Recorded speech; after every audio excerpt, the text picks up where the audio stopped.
My favorite first-class train service was always the X2000 high-speed train in Sweden. But one detail ruined my most recent trip. The complete first-class experience, including the lounge, the seat and the service on the iconic Swedish express train X2000, today on Markus Travels. Welcome to Gothenburg Central Station. This train starts in Gothenburg, the second city of Sweden. It ends in Stockholm, the capital, and the hub of the Swedish long-distance rail network. It's operated by SJ, the former state monopoly train company. The full trip is 3 hours, but I'm only going 2 hours as I have a connecting train in Katrineholm. That connection will turn out to be quite a positive surprise at the end of the video. Gothenburg Central Station is well connected with trams and buses, and the long-distance bus terminal is just next door. There's even a ferry terminal on the Göta älv River within walking distance. The central station has aspects of both classic and modern design. There's also a hotel in the middle of it.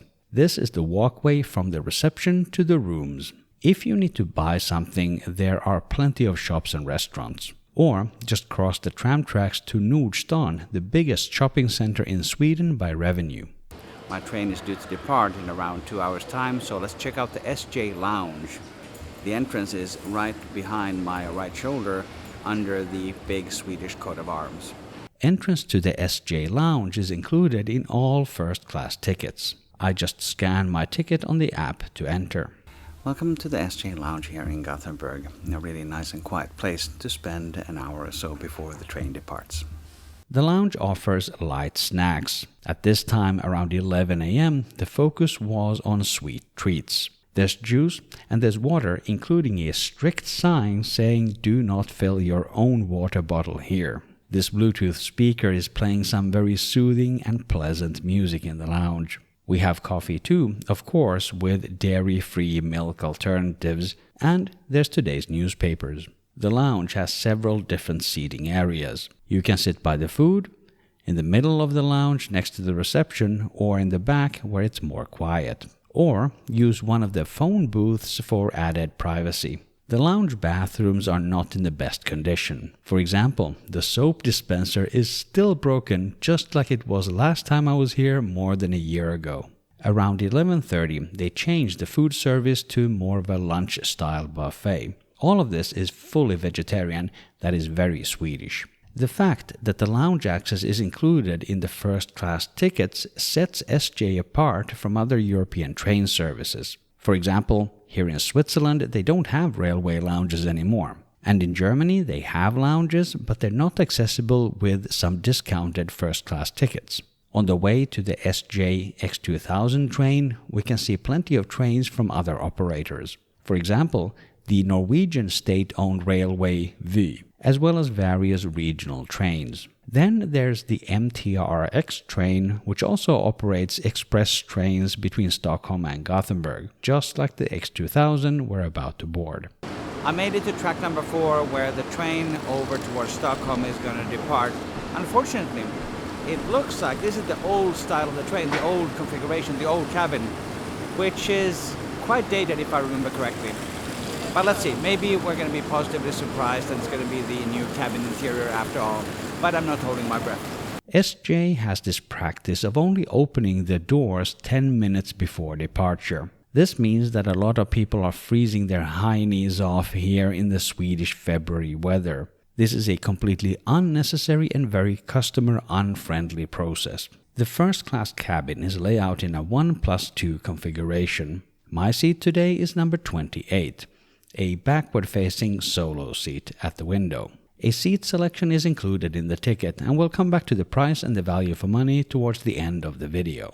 It is unfortunately the old seat. I could sense it immediately as I sat down, because I was able to feel the box springs that are supposed to be in the seats, but they have more or less collapsed. This is not going to be that comfortable, unfortunately. Let's ignore the pain for now and look around the seat. To begin with, there is a sturdy cup holder, and that's a really good thing, because the previous iteration of this seat had a very flimsy cup holder that was always broken. In front of me, I also have a very nice wooden tray table.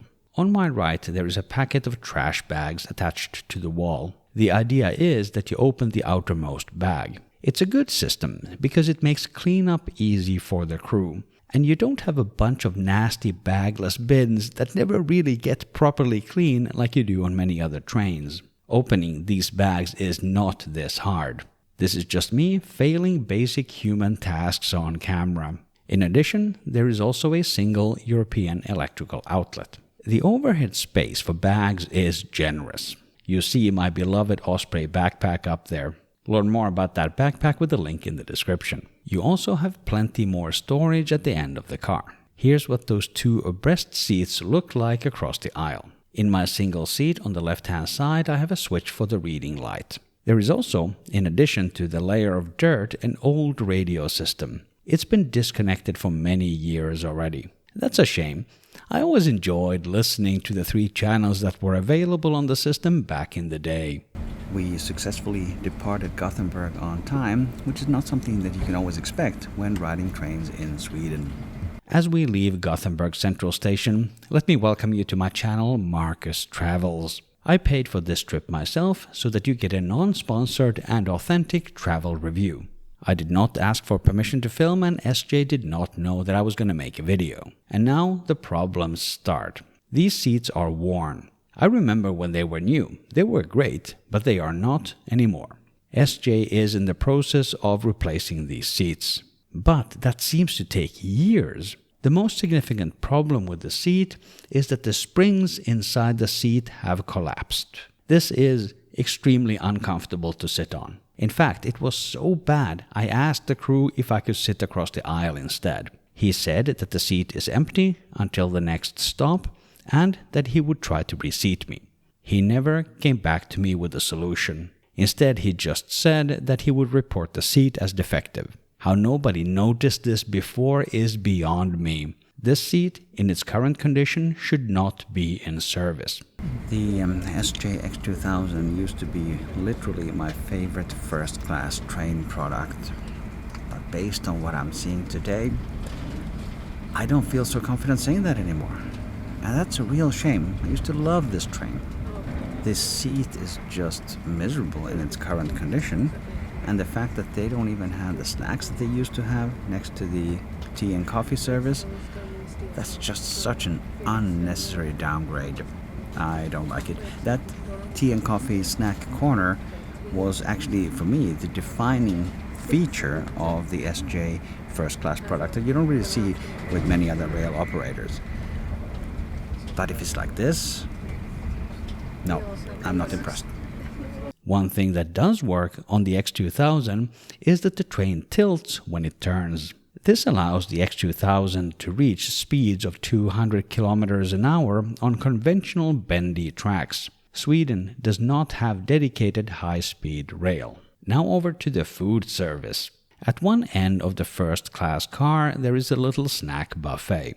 It looks very sad, with just water, coffee and tea at the moment. We'll come back to that. But for now, let's talk about something more positive. One of the standout features that I do love about the X2000 in first class is that you can pre-order a meal at your seat. This comes at an additional charge. If you go for the full 3-course meal that I got today, you can choose between meat, fish and vegan. And you can get gluten and lactose-free options too. There are also smaller meals that you can get for a bit less money. Today I picked the fish meal. My starter is a mushroom and tomato salad with dill. The main course is not actually fish, but a pasta salad with shrimp. I can see how that would be not a great choice for passengers who eat fish but not shellfish. The dessert is a carrot cake. The meals always come with the typical Swedish crisp bread knäckebröd, butter and a drink. Plus you can get tea and coffee.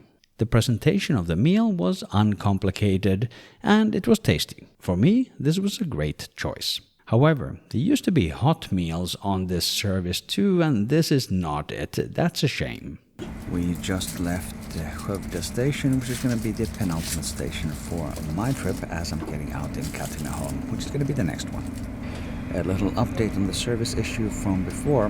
They have now completed the coffee and tea corner over there with some fruit and some snacks, so everything seems to be back to the normal service as of now. I'm happy about that. But I am still very unhappy about this seat. This is not acceptable. When I had this meal, I had already changed to the seat across the aisle. But at the next station, I had to move back to my broken seat as another passenger joined.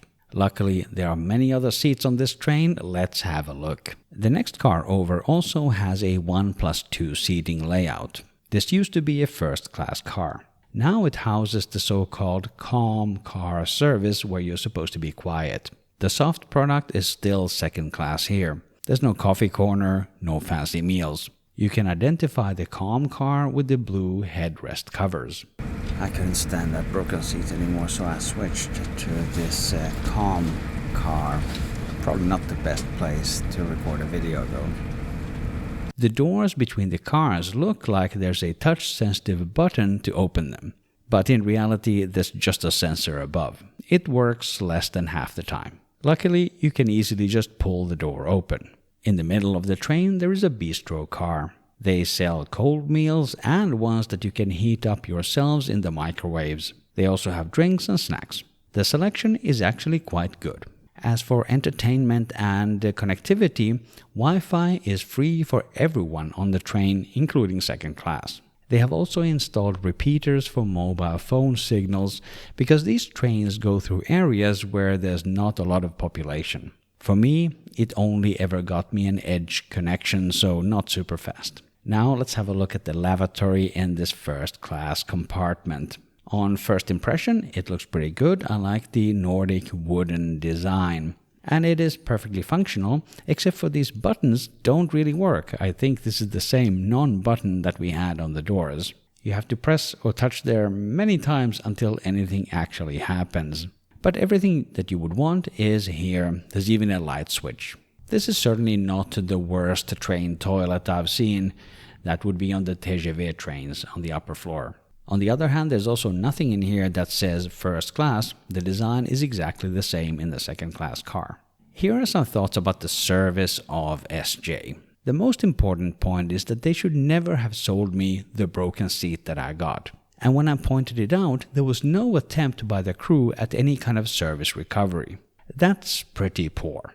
I was in general not particularly impressed by the crew member working the first class car today. The lounge staff, on the other hand, they were really nice and engaging. I even learned 2 new words in Swedish from them. The first one is mellanfika, which I still don't know precisely what it means, but it must be some kind of coffee break between other coffee breaks. And the second one is komfortpersonal, which literally translates to comfort staff. This is the term they use for the colleagues who clean the trains. To an innocent comedian like me, comfort staff could have also meant something completely different.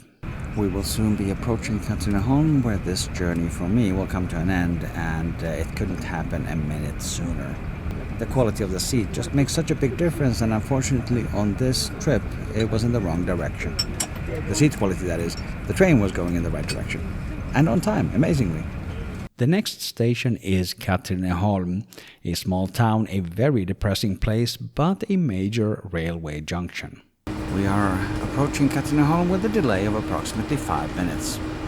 After arriving here, I changed to a regional train, operated by Mälartåg. It's 3 degrees Celsius and rain. Gotta love traveling in Sweden in February. But we made it over to Katrineholm station. From here I'm going to grab the Mälartåg down to Norrköping. That train should arrive momentarily right here on track number 5. The sad thing is that this second-class only train is in much better condition than the supposed flagship X2000 I just arrived on. The design is beautiful, it's light, it's modern. I will give you my recommendation in just a moment. If you got value from the video, please hit that big subscribe button. There's also other ways to support with the links in the description below. Let's talk about the price and the value for money. The X2000 high-speed segment from Gothenburg to Katrineholm in first class cost me 545 Swedish krona. That's about $52 US.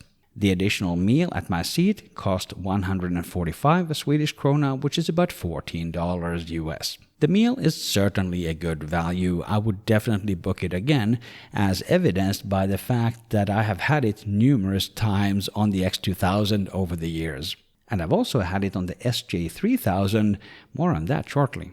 The ticket is priced dynamically depending on demand for the particular departure. The price could be half of what I paid, but it could also be double. So I think price-wise, I got a good deal booking 6 weeks prior to departure.